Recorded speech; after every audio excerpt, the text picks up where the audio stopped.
Yom Haatzmaut Sameach. I hope you can see and hear clearly. It's wonderful to be with you virtually this afternoon as we celebrate the 73rd anniversary of the establishment of Medinat Yisrael, of the State of Israel. Thinking about Israel in our time is complicated, and it's challenging, and it's important for us to really reflect deeply from a spiritual, from a religious, from a pneumiya standpoint on how we relate to the time in which we're living right now. So let's take a step back for a second and make a few observations. Observations about challenges. It is challenging to live in a period of time without a Beis HaMikdash. It's challenging to live at a time when there is internal strife, when there are disagreements among Jewish people and between different factions of Jews. It's difficult to live at a time when a significant portion of the population are not on the same page spiritually and are not Avdei Hashem, following the path of HaKadosh Baruch Hu. It's challenging to live at a time when there is a lack of consistent leadership in Israel. It's challenging to live at a time where we find that some leaders of the Jewish state, of the Jewish people, are corrupt and are unfit for leadership. It's challenging to live at a time which is on a continuum. It's kind of in limbo between Golus and Geula. There is a settlement in Israel, but we're not yet at the Beis HaMikdash. It's not exactly full Geula. It's challenging to live at a time when people have left, and even prominent people are leaving Israel.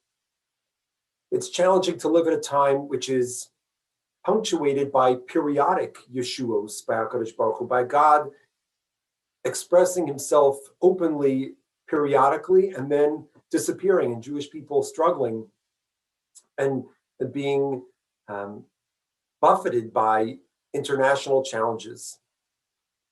It's also challenging to live at a time when some of the youth are making choices that are not in line with Torah values. This period that we just described with these various challenges, is obvious that we're speaking about the period of the Shoftim. The period in Tanakh when you open the book and you find that there is no Beis HaMikdash yet. There is only an Ohel, which poses a challenge. There is infighting among Jews. If you look and say for Shoftim, Pilegesh Begiva and Shem and Avimelech, Jews are literally, Rahman al-Islam, they're literally killing each other. There's a civil war. There is a significant population of Israel that are following a Pesel, worshiping idols. They're not religious. There is a lack of consistency in the leadership because Shoftim, some of them are great and some of them not exactly, as you find in Sefer Shoftim. We find that it was a period of challenge because some of the leaders were corrupt. Shvod Shoftim, the Medrash says, it was the Dor Sheshofet Shoftav. It was a generation in which people criticized their leadership because the leaders were fickle.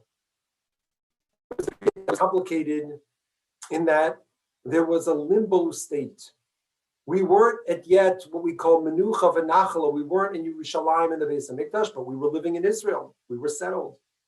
There were people who were leaving Israel, like Avimelech and his family, one of the greatest Jews of the generation, leaving the land of Israel. Yes, there were periods of time where HaKadosh Baruch Hu did unbelievable miracles and saved us from the Plishtim with the miracles of Gidon and even giving wondrous signs, but we also had challenges. The nations who were around us, the Plishtim themselves, who we struggled with. And we know that many youth in those days, Machlon and Kilyon, they made secular choices. They married Moabite women. Mefarshim discuss all the details. So this period, the period of the Shoftim, of complexity, of challenge, it sounds very familiar, doesn't it? What can we take from understanding the period of Shoftim and apply it to our day, to the circumstances in which we find ourselves right now. How do we relate to them? How do we respond?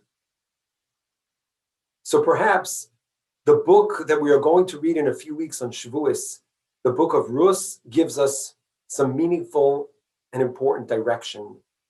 Two different takeaways. Vayhi bimei shvod hashoftim.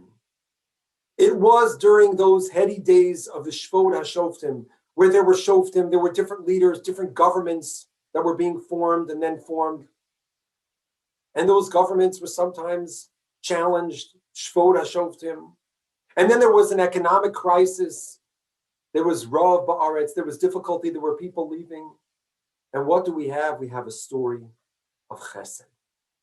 Says the Medrash in the Rus Rabbah, this Megillah that we're going to read, it's not coming to teach us halacha. It's not coming to teach us Isser Veheter. It's just litin schar legom lechasadim. You know what the Megillah might be telling us? Don't worry so much about the international issues. Let's stop talking and focusing on Iran and geopolitical modeling and all kinds of other big issues, crises of the day. Let's get very granular for a second. And let's just focus on chesed. What one person can do for another person. Olam chesed yibaneh. If we want to move from the period of the Shoftim to the conclusion of the book of Rus, which brings us David Malka Mashiach, it brings us the building of the Beis Hamikdash. It brings us ultimate true Geula, because the definition of Geula is being in partnership with HaKadosh Baruch Hu, like the Ramban says in the beginning of Sefer Shmos, Soda Loka Aleo Aleim, that HaKadosh Baruch Hu is living with us the way that he did with our Avos, our Imos, Avram, Yitzchak, and Yaakov, Sarah, Rivka, Rachel, and Leah, to be back in those days of full relationship with HaKadosh Baruch Hu in our land, with a sovereign government, with a stable monarchy, with David HaMelech leading us with spiritual values. The end of Megillas Rus is David HaMelech. But it begins just with simple acts of chesed. It's not worrying about geopolitical issues, which are of course important, and there's a place for activism, and that's all very important. But not to lose sight of the fact that when we're living in this time of the Nitzanim Harishonim of Aschalta de Geula, we're in the process of Geula, but we're not there yet. The model for us, number one, is to just focus on the individual interactions that we have with others. Look what Rus does for Naomi. Look what Boaz does for Rus. Those interactions of chesed, that's literally olam chesed yibane. It's building the world. It's building the world of the Jewish future, of the future statehood, of the future king, of David HaMelech, of all of our hopes and dreams, of the Binyan Beis HaMikdash.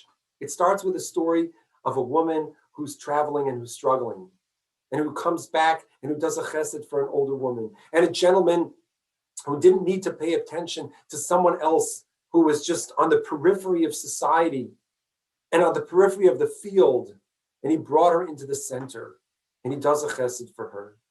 It's litein schar legom lechasadim.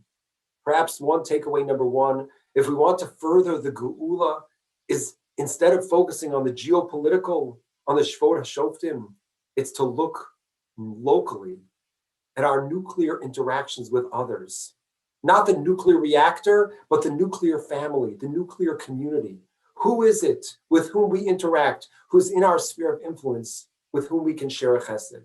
Whether that person is older than us, like Rus does for Naomi, or that person is younger than us, like Boaz does for Rus.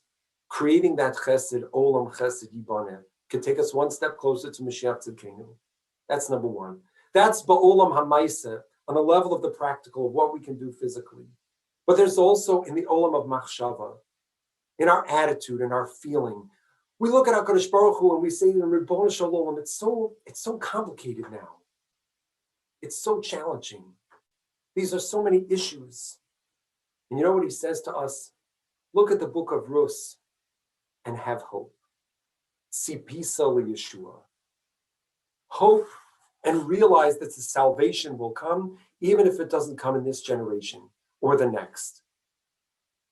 See that there will be a time of katsira, of harvesting, even though right now it's a time of Zuriah. It's interesting to see how Boaz, who is out in the field harvesting, is at the time of his life, at the end of his life. According to one tradition, Chazal, he was a shofet. He was an older gentleman at the time of harvesting, and he brings in a woman, Rus, to his life, who is at the time of planting. And he plants a seed within her that ultimately becomes the Mashiach Tzidkenu. The Mashiach, the hope, can come even from someone who is elderly, from someone who is Boaz. Boaz himself is the epitome of hope. He says, yes, maybe I'm not as young as I used to be. Maybe I'm not going to change the world today or tomorrow, but I can plant the seeds for a Mashiach to come tomorrow. And you know who else also has that hope? Ruth has that hope. Because even though Naomi says to her, I'm elderly and it's not going to happen, you should stay there, Ruth says, I believe. I know there will be a Yeshua. I know there's a future for this people, so I'm coming with you to have hope. And what happens in the end? Naomi, who maybe for a while was teetering on the edge of despair, was maybe at the precipice of Yush, she holds a child. And the women say to her, unbelievable. We almost lost hope. See, peacefully Yeshua, the story of Boaz and Naomi and Ruth is not to lose hope. Even if the generation is not perfect, even if there are so many struggles, but there could still be future generations. There could still be, out of this challenging environment, out of this period of the Shoftim, can come Sefer and Malachim. Yes, it's going to take some time, and we're going to have Sefer Shmuel, we're going to have ups and downs, victories, and the opposite, but there is hope. Even if we are B'shas Ktsira, even if we feel like we're at the end, don't worry, the end is still just the beginning. Tzipisa Yeshua. To recognize that HaKadosh Baruch Hu has a plan, and that the story of Rus, during the whole period of the tumult of the Shvot HaShoftim, gives us that window of emuna, of hope, of bitachon, of confidence and trust, that ultimately from all of this, from all of the circumstances that are challenging, will come ultimately Mashiach ben David. Each one of us, both in the Olam HaMaisa, of doing acts of chesed, of Olam Chesed Yibana, like Rus and Boaz, and by having the emuna, the tzipisa, the Yeshua, to recognize that there will be a Yeshua, that ultimately everything will bring to the Geula, to the Binyan Bayis HaShlishi, even though it's an up and down process, it's challenging sometimes.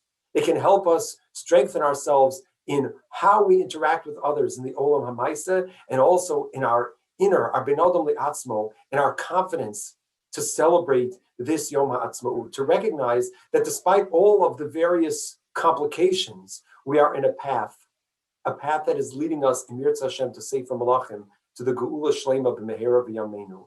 Halavai, we should see in our day the fulfillment of that Geula, but even if it's not in our days, we know it will come very soon. Halavai and our children's, but ultimately it will come. HaKadosh Baruch Hu will bring us back. Each of us needs to strengthen our emunah during the Shvot HaShoftim, during a complicated time, to see, to have that vision, to Pisa, Har HaTzofim, to see already, even now, even in the complicated times, to see ultimately the Geula that will come. Yom Haatzmaut Sameach, and thank you all for joining.